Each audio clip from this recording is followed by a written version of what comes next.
Welcome back to Cowboys News TV, your ultimate destination for all things Dallas Cowboys. Today, we're tackling a hot topic that has been on everyone's minds: the contract predictions for our star players and how it could force Jerry Jones to tap out.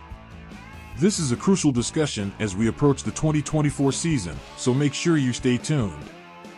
But before we dive in, don't forget to subscribe to our channel and hit that notification bell. Your subscription helps us grow and bring you the latest Cowboys news and updates. We're aiming to reach 10,000 subscribers, and we can't do it without you. Plus, you'll be the first to know about all the latest Cowboys news and updates. Alright, let's get started. Jerry Jones, the man who once had no problem breaking out the checkbook, has been more hesitant to set the market lately. Influenced by his frugal son, Stefon Jones, the Dallas Cowboys owner has been reluctant to dive headfirst into new contracts. This offseason alone, Dallas has dragged its feet on extensions for Dak Prescott and CeeDee Lamb, leading to a holdout from Lamb. The belief is that the Jones family is hesitant to reset the market, but they might need to get over that soon.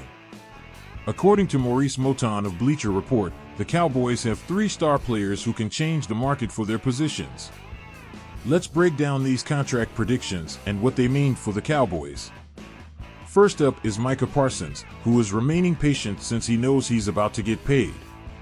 Parsons himself mentioned $40 million per season, and Moton sees that happening, predicting a $200 million deal over 5 years for the edge rusher. Parsons expects to be the highest-paid non-quarterback player in the league. Quarterbacks aside, Parsons expects to be the highest-paid player in the league. Maurice Moton, Bleacher Report. Next is Dak Prescott. Moton has him flirting with $60 million per season, $57 million annually. There was a time that number was mocked, but since Dallas waited, the market has shot up, with Jared Goff clearing $53 million per season and Trevor Lawrence picking up $55 million annually. Lastly, we have Tyler Smith, who thankfully has 2 years left on his current deal plus the 5th-year option. Smith has been a stud in his first 2 seasons, especially at guard, and Moton sees him racking up $120 million over 4 years if his current trajectory continues. If Smith has another standout year, he will be one of the NFL's most distinguished young offensive linemen with 2 Pro Bowl All-Pro seasons in 3 years. Maurice Moton, Bleacher Report. These potential contracts could significantly impact the Cowboys' salary cap. If CeeDee Lamb clears more than $35 million as well, it's hard to see anyone finding a way to fit all 3 of these players under the same cap. Cowboys Nation, we want to hear from you. Do you think the Cowboys should break the bank to keep these stars, or should they be more cautious with their spending? Drop your thoughts in the comments section below. Your opinions matter, and we love hearing from you. Let's dive into some broader implications. While it's easy to pick on Jerry Jones for his failures this offseason, the reality is that balancing the budget while maintaining a competitive roster is a monumental task. The Cowboys front office will need to make some tough decisions to keep the team's core intact. Now, let's talk predictions. Which of these 3 stars, Micah Parsons, Dak Prescott, or Tyler Smith, do you think the Cowboys should prioritize in their contract negotiations? Let us know your thoughts in the comments section below. It's clear that these contract decisions will be pivotal for the future of the Dallas Cowboys. The journey to securing the futures of these star players is filled with challenges, and the front office will need to navigate these waters carefully. Now, we're exploring a topic that has sparked a lot of debate. Should the Washington Commanders sign former Dallas Cowboys cornerback Stefon Gilmore?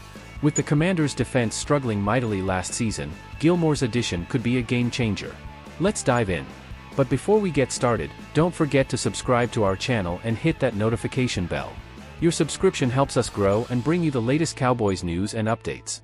We're aiming to reach 10,000 subscribers, and we can't do it without you.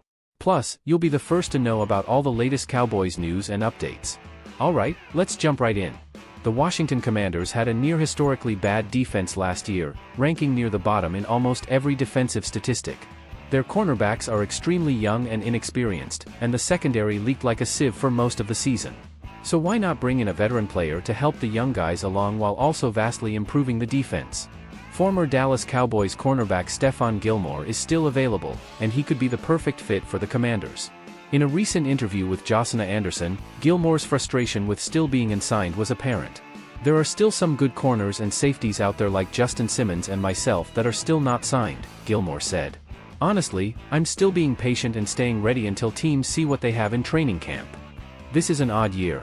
Most of the time, guys like Gilmore, Simmons, and Patrick Peterson would be signed and ready for the start of training camp. They are all quality veterans who still have something to offer on the field. But you mean to tell me among 32 teams that there are 64 starting corners that are better than me? Gilmore continued. I don't think that. If teams want to win, I think they should sign the best players. I know I'm still a starter in this league. I started games last year, but the season doesn't start until September, so we've got a while. Gilmore was a solid starter for the Cowboys last season, recording 68 total tackles and 2 interceptions. His experience and skill could be invaluable to the Commanders' secondary. While their pass rush up front can mask some secondary weaknesses, it's still good business to have a talented veteran holding down the fort on the back end. So, should the Washington Commanders sign Stefon Gilmore? Let's break it down. Gilmore brings a wealth of experience and leadership to any team. He's been a top corner in the league and knows what it takes to compete at a high level. For a young and struggling secondary like Washington's, having a veteran presence could be immensely beneficial. Gilmore can still play at a high level. His performance with the Cowboys last season proves that he has plenty left in the tank. The Commanders' secondary would see an immediate improvement with him on the roster. Young cornerbacks need guidance, and who better to provide that than a former Defensive Player of the Year? Gilmore can mentor the younger players, helping them develop their skills and football IQ. Cowboys Nation, we want to hear from you. Do you think Stefon Gilmore would be a good fit for the Washington Commanders? Drop your thoughts in the comments section below. Your opinions matter, and we love hearing from you. Let's look at the broader implications. If the Commanders sign Gilmore, it could signal a shift in their defensive strategy. They'd be adding a proven veteran to a young and unproven secondary, potentially changing the dynamics of their defense. Now, let's talk predictions. How do you think Gilmore would perform if he signed with the Commanders? Would he be able to turn their defense around, or is it too late for a quick fix?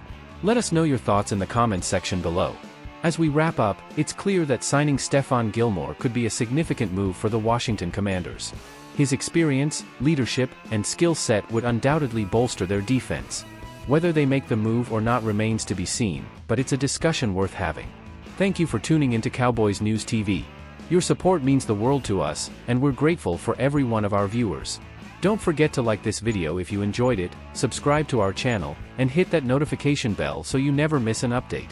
We're on the road to 10,000 subscribers, and we couldn't do it without you. Until next time, keep the faith, Cowboys Nation. We'll see you soon with more updates and analysis. Go Cowboys!